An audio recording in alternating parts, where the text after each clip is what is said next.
Bionic Gloves presents the Hands-On Golf Podcast, bringing anatomy and hand function to the forefront of glove design to improve comfort, fit, and performance.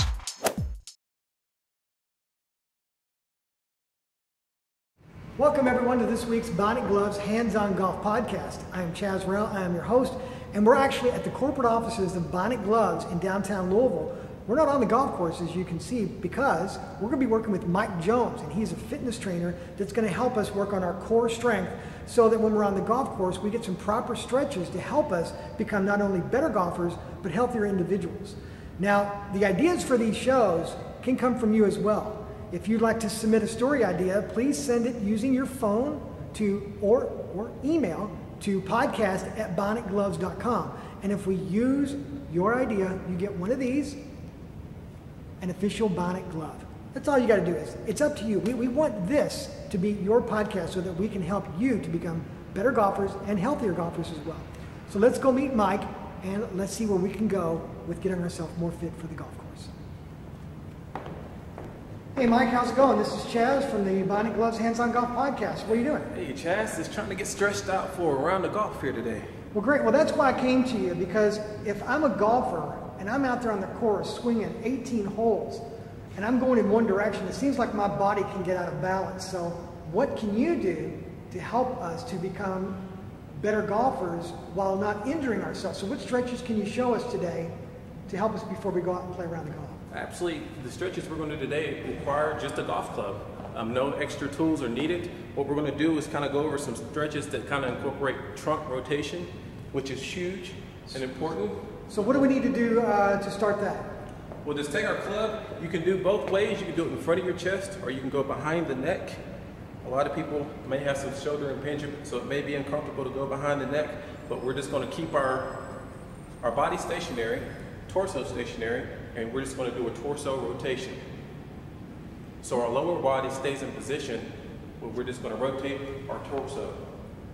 And how long should they do something like that? I'll usually do this for about 3 sets of about 30 seconds. Make sure you exhale on each rotation. A lot of times people have a tendency to hold their breath and you'll become lightheaded. So make sure you're inhaling and exhaling in each rotation.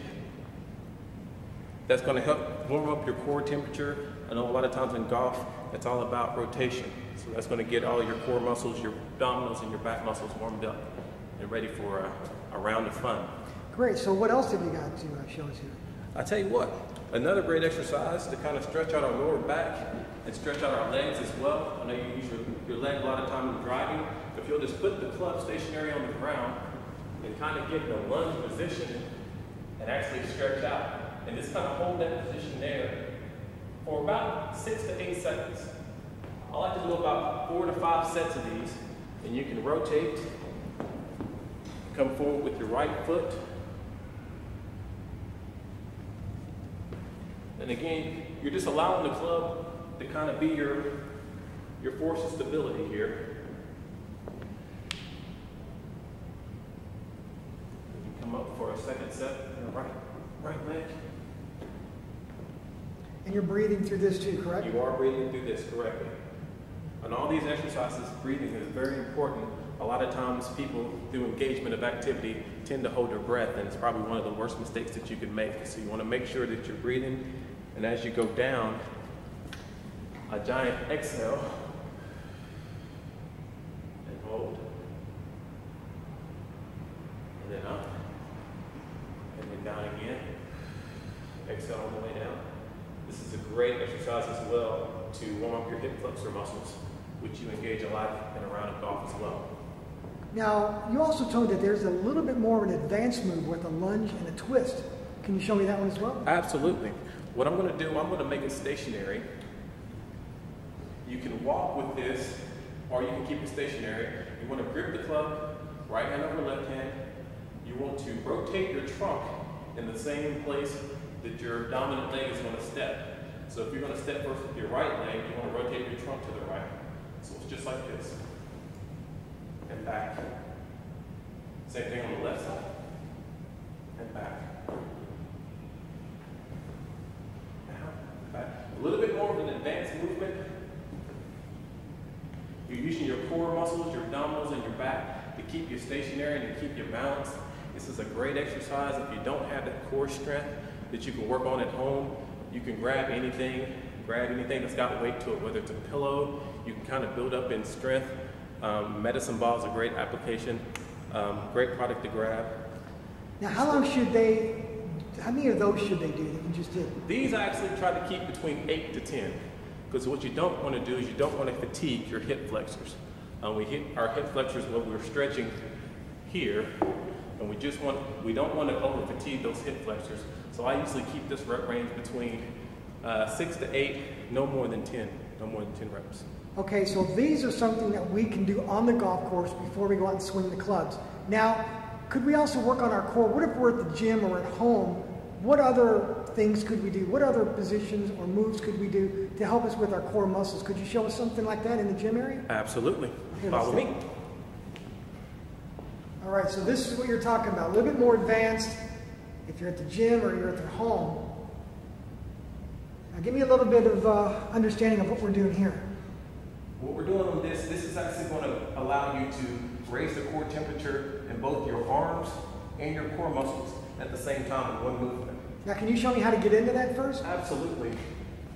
As you lower yourself to your stability ball, you want to make sure that the ball is placed in the lower portion of your back. You want to allow yourself to walk out with your feet, allow that ball to roll to where it's in the mid portion of your back, which is considered your rhomboid region. Bring your hands together. You can start to the right or the left, whatever you feel comfortable with. You want to thrust your pelvis in the air. This is going to allow you to engage your abdominal and lower back muscles the whole movement. And you just want to come down with your arms until they're perpendicular to the ground, to the right and left. Great exercise to strengthen core stability muscle groups.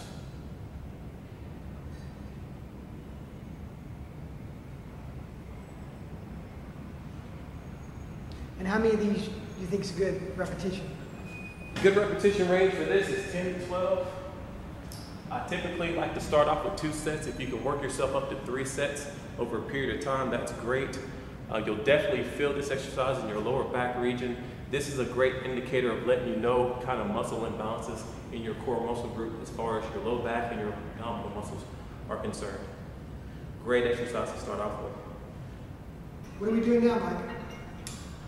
Right now we are strengthening our back muscles, rear deltoids, trunk rotation.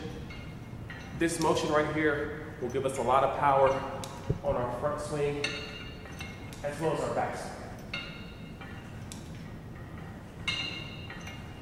So this would be something, unless you've got this at home, of course, either at a gym or at your home gym, depending on what you got, right? Correct. Anything that you can utilize a high pulley system and you can pull from overhead.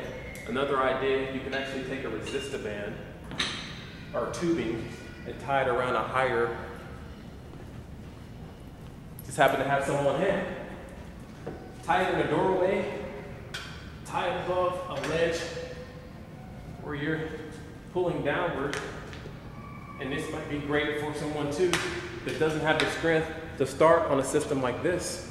A lot of times the user weights start, this particular one is at 20 pounds. If you're not ready to handle that kind of weight, you can create resistance as well using tubing.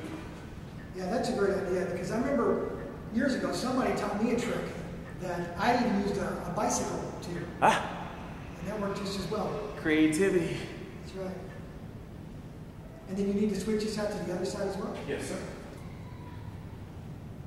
And here, Chaz, we're working our opposite side, working the same muscle groups, just from a different region.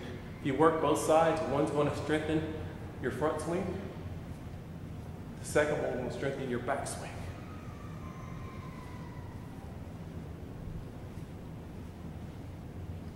And what's the repetitions on this?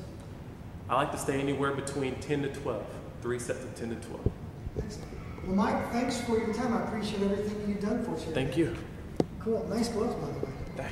Bionic. Only way to go, baby.